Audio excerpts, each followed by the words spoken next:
On behalf of everybody here and on behalf of the public, I want to thank you for engaging in it at a time, in truth, when I know you've been advised not to. So thank you so very, very much. Thank you. Sam Bankman-Fried, everybody. Just to make a distinction here, you look at the U.S. platform, you look at the international platform. The U.S. platform is a U.S. regulated platform with American users. To my knowledge, that's fully solvent. That's fully funded. And, I believe that withdrawals could be opened up today and everyone could be made whole from that none of these problems plagued the U.S. platform.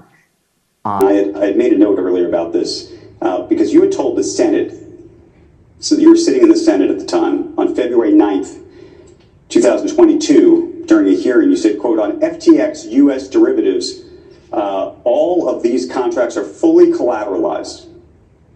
Was that true?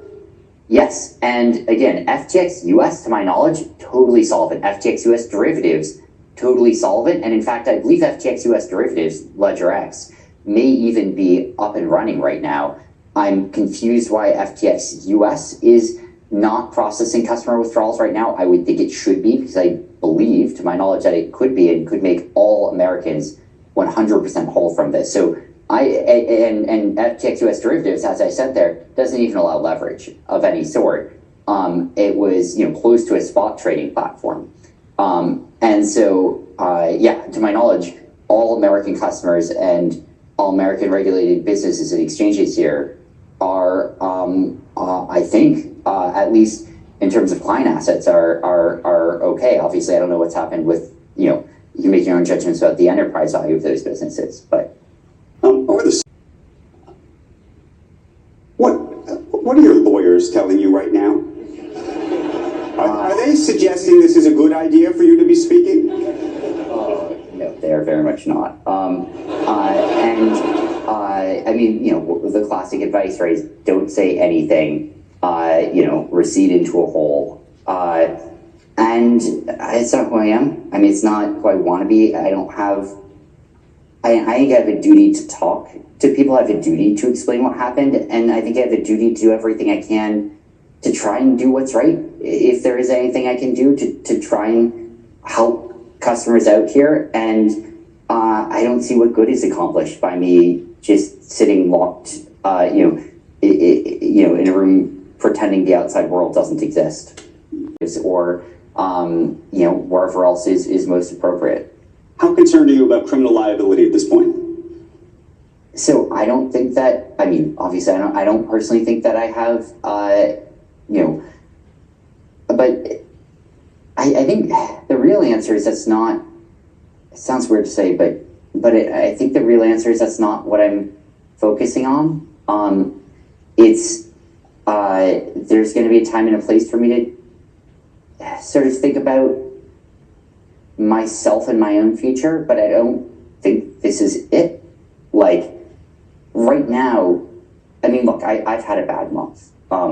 This has not been enough time for me, but that's not... Welcome to the Crypto Teacher. And I come back with that video just to make you think. Don't forget to like and subscribe to the channel. And we get the Bankman on stage, and they have a nerve to give him an applause.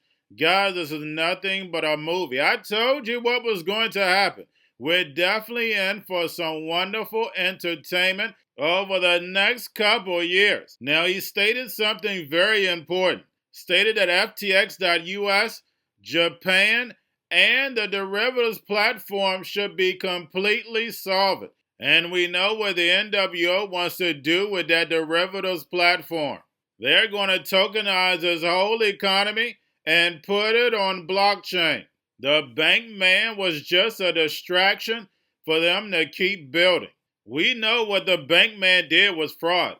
He basically admitted to it today. So he should be sitting behind bars and interviewed. But guys, we clearly see they have a bigger agenda, a bigger plan behind it. And they're going to take the Bankman on the road. So therefore, he can be entertainment. And we know the NWO controls your media. And we see it on TV. We see it in the news articles. The manipulation. The Bankman didn't mean to do it. The Bankman didn't commit fraud. The bank man feels like he's innocent, but we know the bank man is controlled by the NWO. The bank man is controlled by the banks, and we know the banks are the biggest what? That's right, I'm going to let you finish that, because we know when it comes to the New World Order, it's all planned out. You have a wonderful day. We're going to a different economy, and we're going to be learning more about that as we go. But clearly, we're learning that things can be done from remote locations. We're learning that technology can replace people even more than we thought. We're not going back to the same economy. We're recovering, but to a different economy, and it'll be one that is more leveraged to technology. And I worry that that is going to make it even more difficult than it was for many workers. In Silicon Valley, and my friends who work in technology know that what we did to the manufacturing workers, we are now going to do to the retail workers, the call center workers, the fast food workers, the truck drivers, and then even bookkeepers, accountants, insurance agents, lawyers, and on through the economy. So what happened to the manufacturing workers is a very clear sign. This effort. And China has big plans for this. They intend to seed their digital yuan into the global environment by giving it away to visitors at next winter's Olympics. When they arrive at the airport, they're going to get yuan digital wallets. They're going to receive digital yuan. They're going to use it throughout their visits to Beijing, and then they're going to take it back to their home countries. They see this as a huge advantage. Why? Because who controls the underlying protocols, who controls the underlying standards of the future of money will control the future of money.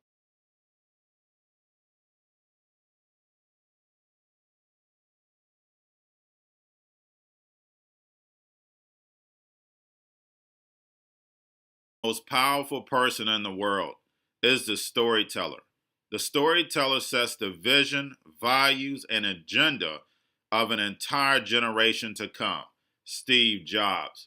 And guys, you know I truly believe in this. When you look at the New World Order, they're the storytellers. And that's the reason why I wrote my New World Order book. But guys, now it's time to change the current generation. And I wrote 3 kids' books. You know, I love the Trinity because I understand the power that's in it. So I have 3 books. We have an opportunity to change the generation, to educate, not just me, but I want to show you that I take action on a daily basis. And I want you to take action on a daily basis. Whether it's your job, whether it's in your community, we have an opportunity right now to educate the masses. I posted this on my Twitter account. Please share, but this is a short clip of the 3 books. There's going to be a clothing line and action figures. Please get these books for your kids, nephews, cousins, friends, so therefore we can start the re-education now. Because as we see, the 4th Industrial Revolution foundation is definitely here. Robots, algorithms, drones, taking humanity out the picture. We have to re-educate. But let's get into the video. Part 1. King Joshua and Grandma Tam save the village. Part 2. King Joshua and Grandma Tam save New York from COVID-33. Part 3. King Joshua and Grandma Tam goes to China. It's mandatory to get part 1, part 2, and part 3 of this series. It's time to re-educate Generation Z.